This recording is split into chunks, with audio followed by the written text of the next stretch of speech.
Welcome to 12 Books. I'm Louise and I've literally just finished reading today's book and it is a great tale.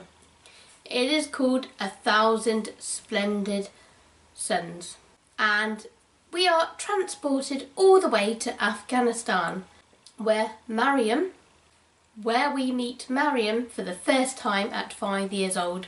She lives just outside of Herat. Her mother had Mariam out of wedlock, but her father still visits her regularly. Mariam's father has 3 wives and 9 children, but he is ashamed of Mariam and she does not live in the same house as him. He's a businessman, he owns a cinema, and he should want to welcome Mariam into his home, but he doesn't. He is ashamed, so he had a house built on the outskirts of Herat for her and her mother to live. Although Mariam does not realise this, she is quite happy to see him and the time they spend together is precious to her. And one day, certain events happens and Mariam is sent to live with her father, 9 kids and his 3 wives. She is a bit overwhelmed by it all and I think the wives were a bit jealous of her. One day, Mariam is sent away at 15 years old. She is to marry a man called Rashid. Mariam's father sets up an appointment and they get married straight away, and after the marriage she follows Rashid to Kabul, as that's where he is from. From then on, Mariam hates her father, but now he sends her away at the age of 15 when her stepsisters were similar ages and don't have husbands. She couldn't understand it. Mariam goes to live with Rashid. She's upset to start with, but then accepts her life as it is. Rashid treats her very well to start with, and she takes her duties as a housewife very seriously. Rashid is a shoemaker, the finest shoemaker in Kabul. He is very well known and very well respected. To start with, he treats Mariam very well, taking her places, buying her things, and in return Mariam looks after the household while he's at work. They're happy for a while until the time that Mariam is unable to give Rashid a child. And that is the end of part 1. The book is in 4 parts, so part 2 is Layla and we hear her story.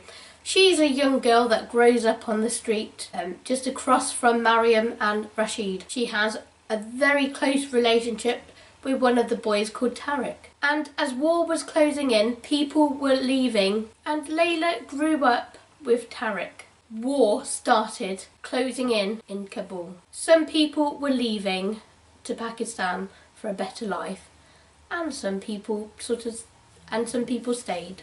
When Tariq was old enough to make his decision, his father was very poorly. His parents and him made the decision to move away to Pakistan. He begged Layla to come. He said, "I want to marry you." And Layla was happy, but her mum was weak. She hardly got out of bed and she didn't know how her dad would be able to cope without her. She's already had the deaths of her 2 brothers and she feared that her dad would not cope without her. So she made the painful decision to stay, and Tariq had to leave because his dad wouldn't survive. Mariam and Rashid were one of the ones that stayed. One day, Layla's father announced, "She says we can go. We're going to Pakistan." Layla was made up. She could join Tariq and they could get married and live happily ever after. Unfortunately, in a turn of events, Layla ends up on her own. Whilst in hospital, a man comes to see Layla and tells her that Tariq has sadly passed on. Ever since the sad news, Rashid has helped Layla out. He's given her medication, he gives her a place to stay, clean clothes, he pays for a lot of stuff for her. And eventually, he said that we need to get married. Layla. He said people are gossiping and it's not right for her to be under the same roof, not married.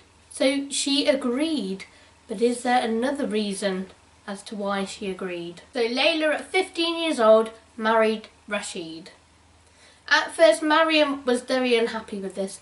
She had been Rashid for many years, and now another woman was on the scene. However, this was quite a common practice.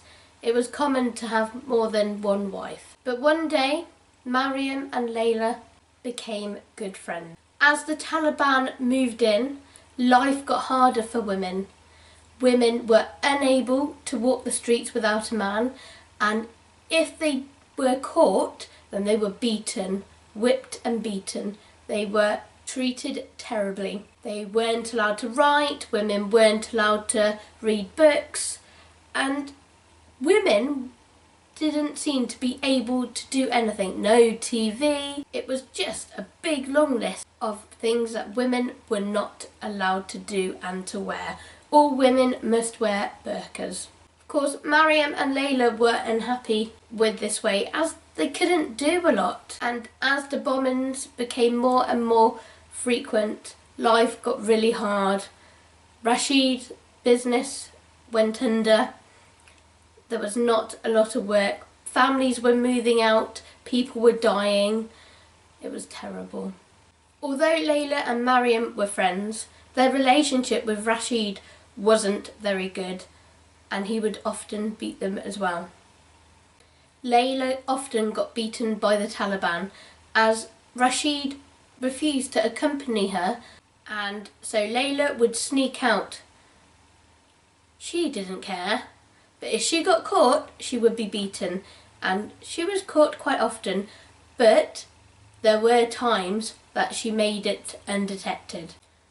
One day, when Layla thought life couldn't get much harder, a man knocks on her door, and he would change her life forever.